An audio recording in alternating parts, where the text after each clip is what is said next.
నమో విఘ్నేశ్వరాయ నమః.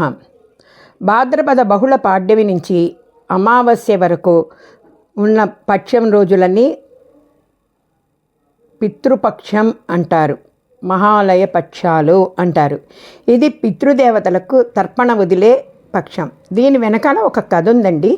మహాభారతంలో యుద్ధానంతరం స్వర్గానికి వెళుతున్న కర్ణుడికి ఆకలి వేసి ఒక ఫలం తిందామని చూస్తే ఆ ఫలం బంగారు ఫలంగా మారిపోతుంది. అలాగే నీరు తాగుదాం అనుకుంటే నీరు కూడా బంగారం నీరుగా మారిపోతుంది.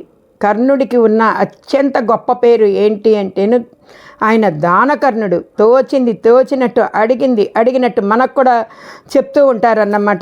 స్నానం చేస్తున్నప్పుడు ఒక వృద్ధ బ్రాహ్మణుడు వచ్చి అడిగితే ఎడం చేతి వైపు బంగారపు గిన్నె, నూనె గిన్నె, తైలం గిన్నె, కుడి చేతి వైపు వెండి గిన్నె ఉంటే ఎడం చేత్తో బంగారం గిన్నె ఇచ్చేశాడు అని. ఈ కథ మనందరికీ గుర్తుందండి, నాకైతే బాగా గుర్తుంది. మళ్ళీ ఒకసారి స్మరించుకున్నాం అనమాట. అంత దానకర్ణుడు. అయితే ఆయనకేమిటి అన్నీ బంగారంగా మారిపోతున్నాయి, ఆకలి తీరట్లేదు అనుకున్నప్పుడు అశరీరవాణి పలుకుతుందన్నమాట. కర్ణ, నీకున్న కీర్తి కిరీటాలకి నీకు స్వర్గం లభించింది. అతను యుద్ధంలో మరణించాడు కాబట్టి స్వర్గానికి వెళ్తుండగా స్వర్గంలో ఉండే అవకాశం ఆయనకు వచ్చింది. విజయము వీర స్వర్గంలో ఉండగా ఇట్లా నీకు ఆకలి దప్పులు తీరకపోవటానికి కారణం నువ్వు పితృ కార్యక్రమాలు చేయలేకపోయావు నాయన, అందుకని నీకు ఇలా ఇది ఏర్పడింది అంటే అప్పుడు తన తండ్రి అయిన సూర్యదేవుణ్ణి ఎంతో బతిమిలాడతాడు కర్ణుడు.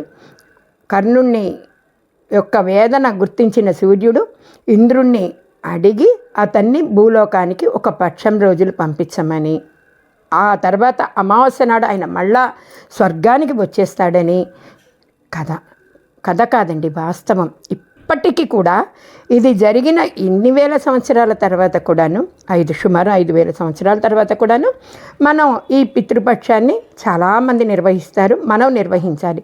చేయలేని వారు మీ ముఖద్వారం దగ్గర నుంచుని లోపల నుంచుని, సింహద్వారానికి లోపల నుంచుని యూనివర్స్ అన్నమాట, ప్రపంచాన్ని చూస్తూ నేను అశక్తుడిని, నేను పితృ కార్యక్రమాలు చేయలేకపోయాను, నన్ను క్షమించండి అని అడగాలి. కర్ణుడు ఇంద్రుడి యొక్క అనుమతిని తీసుకుని భూలోకంలోకి వచ్చి తన పితృదేవతలందరికీ తర్పణ వదిలి వచ్చిన వాళ్ళందరికీ కూడాను అన్నదానం చేశాడు. ఈయన ఆకలి దప్పులు తీరిపోయినాయి, హాయిగా అమావాస్య నాడు స్వర్గానికి ఎగిపోయాడు. ఇది కథ కాదండి, వాస్తవంగా జరిగింది. ఎందుకంటే కర్ణుడు పెద్ద కొడుకుగా కుంతీదేవికి కానీ ఎవరికి కూడాను ఆయన చేయలేకపోయాడు. తెలుసుకున్నదే చివరిలో, తెలుసుకున్నాక అసలు ఆయన బతికుండలేదు. తర్వాత ముందే ఆయన పోయాడు. ఉన్నప్పుడు కూడా ఆయన పితృ కార్యక్రమాలు చేయలేదు కాబట్టి ఆయనకి ఎంత దానకర్ణుడై ఎంత దాన ధర్మాలు చేసినా కూడాను ఆయన కడుపు నిండలేదు అని చెప్తారు. కాబట్టి ఈ పితృపక్షంలో మన పూర్వీకుల్ని, మన పెద్దవాళ్ళని తలుచుకుని మనం పితృతర్పణలు చేయటమే కాకుండాను అన్నదానాలు చేసి ఆ పితృదేవతల్ని తలుచుకుంటే అందరికీ కూడాను మోక్షము ప్రాప్తిస్తుంది, ముఖ్యంగా వంశాభివృద్ధి జరుగుతుంది అని చెప్పే ఇదండి. మీరు కూడా మీ పితృదేవతలకు మనకి తిథి తెలిస్తే చెయ్యవచ్చు. ఆ తిథి నాడు తెలియని పక్షంలో నవమి నుంచి ఏ రోజు చేసినా వాళ్ళకి అష్టమి వరకు వదిలేసేయాలి. నవమి నుంచి మీరు ఆ దేవతలు అంటే మీ యొక్క పూర్వీకుల్ని తలుచుకొని పితృతర్పణలు చేసి అన్నదానాలు చేస్తే వాళ్ళకి ఖచ్చితంగా స్వర్గప్రాప్తి కలుగుతుంది, మనకి వంశాభివృద్ధి కలుగుతుంది.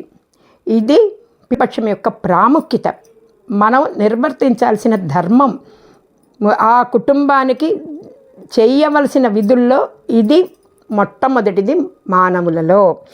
ఇది చివరి రోజుని మహాలయ అమావాస్య అంటారు.